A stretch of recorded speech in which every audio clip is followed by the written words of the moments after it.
falyaqul khairan aw liyasmut, ataupun kamu berdiam. Di sini dua yang kita ingin yang saya cuba berkongsi.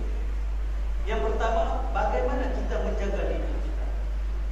Yang pertama, seorang yang beriman itu dia pasti menjaga lidahnya daripada berkata perkara yang buruk ataupun perkara yang menyakiti jirannya, juga berkata perkara yang tidak disenangi oleh mana-mana orang.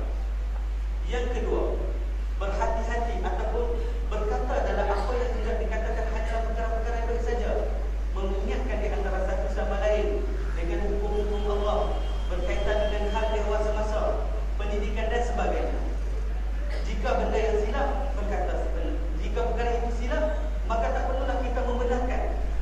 Tetapi masyarakat kita pada hari ini demi menjaga kepentingan peribadi, lebih mengaulakan hak peribadi berbanding hak Allah Subhanahu Wa Taala, sehingga kan sanggup memperkatai benar bagi perkara yang salah, memperkatakan salah pada yang benar. Itu bukan di kalangan ataupun bukan sifat-sifat yang diceritakan oleh Rasulullah SAW.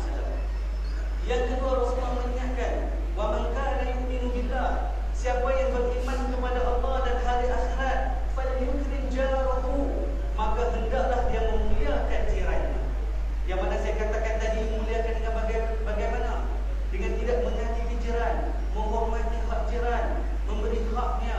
Ada satu kisah